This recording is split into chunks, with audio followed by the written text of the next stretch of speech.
Hi, this is Miss Vanoy. I am going to talk to you today about something that when I learned, it absolutely changed my writing for the better. This was something that I always had the same misconception I'm going to talk about within this presentation. And I made this mistake all the time. I thought I was a good writer by doing certain things, but I found out that that's not the best way to be a really strong writer. And we're going to talk about that skill today. So I'm super excited about it because this is something that I know personally really made a huge difference with my writing. So we're going to talk about something that's called vivid verbs. Before I go on, I want to make sure that everybody understands that we've learned this from our elementary school days, that a noun is a person, place, or thing, and that a verb is an action or a state of being verb. It's kind of like the subject and that predicate, the predicate part of your sentence, the part that does something, that's where the verb is. We're also going to talk about adjectives, which adjectives describe nouns and adverbs describe verbs. So I just wanted to make sure we had that same background knowledge because I'm just going to assume from here on out that you at least know what those terms are. Vivid verbs are so important because at the end of your writing, sometimes you'll look back over what you wrote and you'll think about the revision process or whatever, the editing process, and you'll think, this sounds like really boring, but I can't figure out what it's missing. There's something that's missing. It just feels dead. Something doesn't feel right. You're out of gas.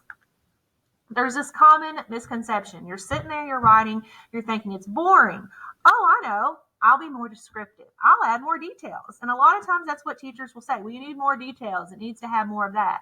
And our go-to for more details is adjectives and adverbs. We say words that describe the noun. We say words that describe the verb. We think those descriptive words are like the best way, the only way to strengthen our sentences, when actually the vivid verbs I'm going to talk about are the best, strongest way to do it. Instead of adding more adjectives, look closely at that verb of your sentence. If the verb is super boring, that may need to be what is changed. That verb is the key. Think of it as the engine of your sentence, because we know we think about verbs as action words, the go part of our sentence. But I want you to envision, to always have, when people talk about verbs, think about the engine. And if you have like a really boring engine, like a engine or whatever it is, your car is not going to go very well. It's not going to be strong. It's not going to stand out. So you want to make sure that the verbs that you have is driving that sentence along, that it's descriptive enough that it's just driving it. Part of speech, it acts. The verb is a part of speech that acts. It's like driving the engine. It can effectively have sensory details in language there. That strong verb is what helps give the most to the point communication, and it helps you do it quickly and with less words. We're going to talk about wordiness again at some point.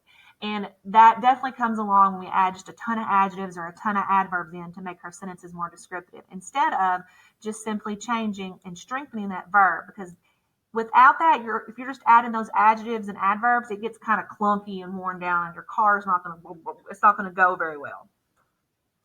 I want you to look at these sentences as an example. No, Michaela, she said very quietly. He ran as quickly as he possibly could to the school bus. She jumped as high as she knew how off the diving board. Now notice the words I put in italics are the words that I use to make it I thought this is going to help make it more descriptive.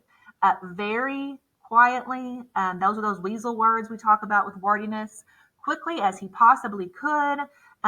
We've got a different tense problem here, and we're adding words in that aren't necessary. She jumped as high as she knew how.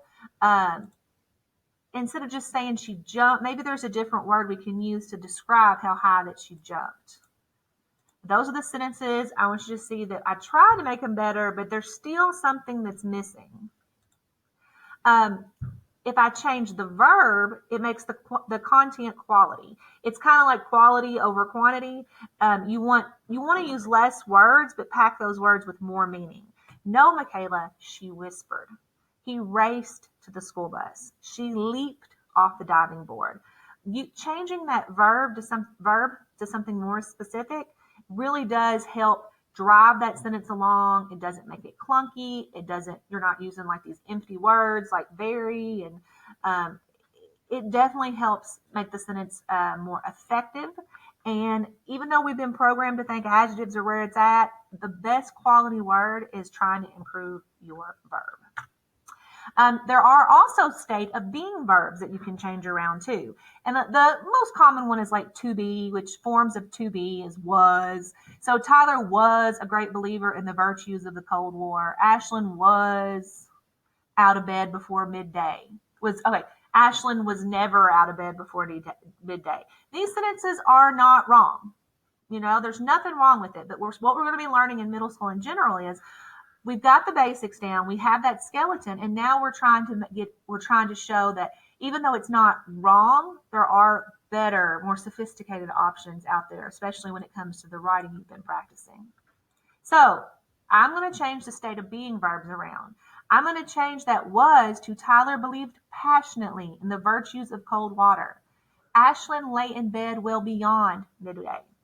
Now, two things you're going to notice is I did add in this word passionately, and you can or cannot, it doesn't matter, but I just thought that made it a little bit more descriptive.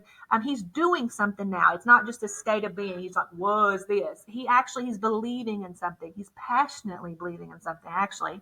And then when it comes to Ashley, instead of saying that Ashlyn was never out of bed before midday, that's kind of has a negative feeling to it, and you want to at most times to try to word things as positive or at least neutrally as possible without just trying to emphasize that she's like super lazy. So you took out that not, and then you, instead of saying you're putting the word lay in bed, you're changing to that phrase.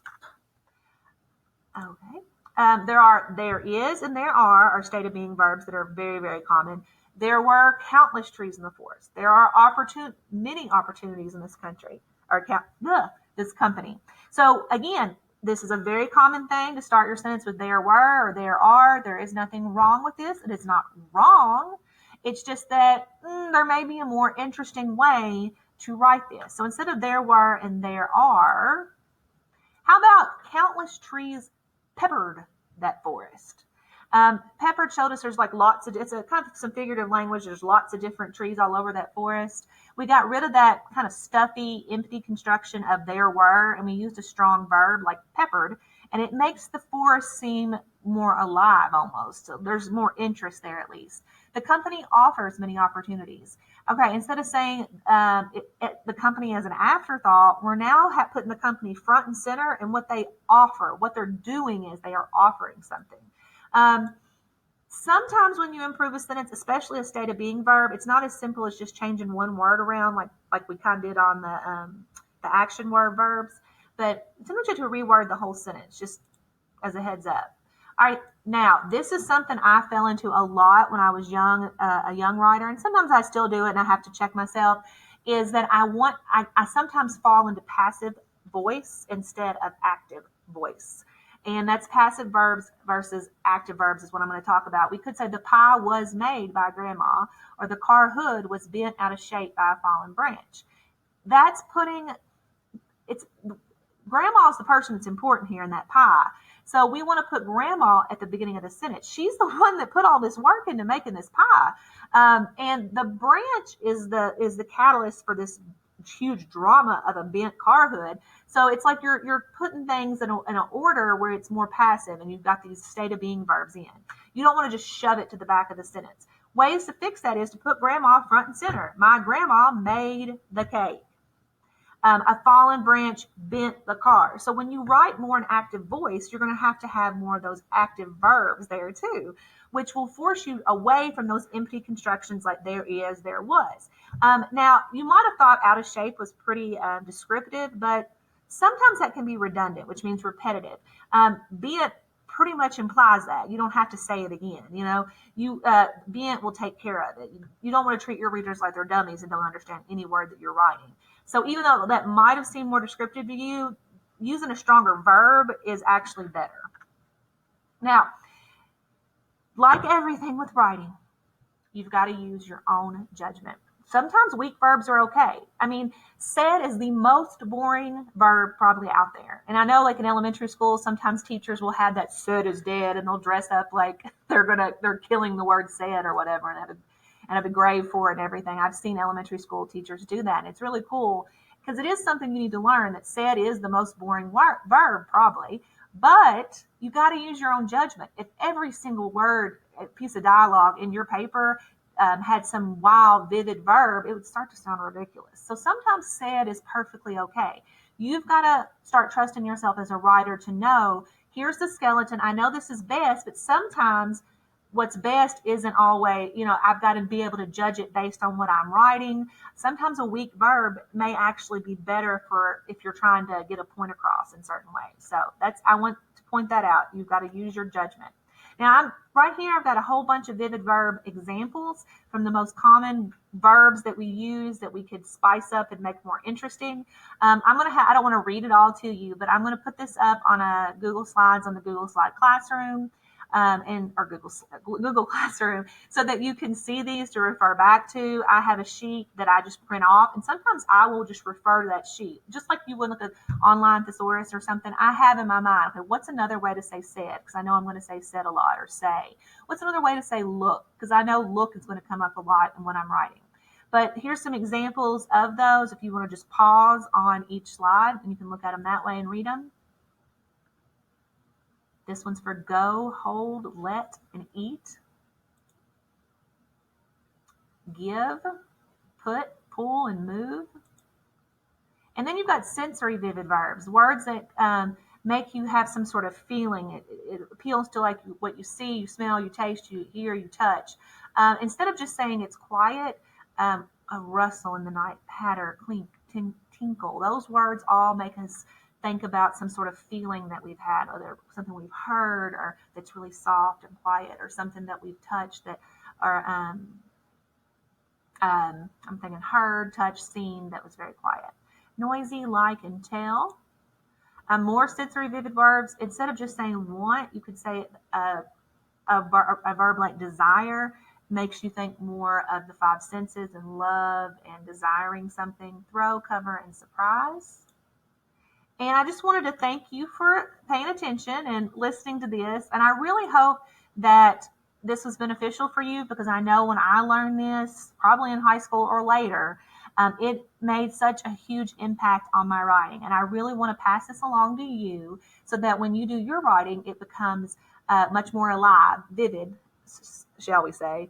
And you have some tools in your toolbox to refer back to. It's not, writing is magical, but it doesn't have to be something that we always is like this huge creative force. There are structures and skills and strategies that we can pull from to help make our writing stronger. So it's not so intimidating to get started.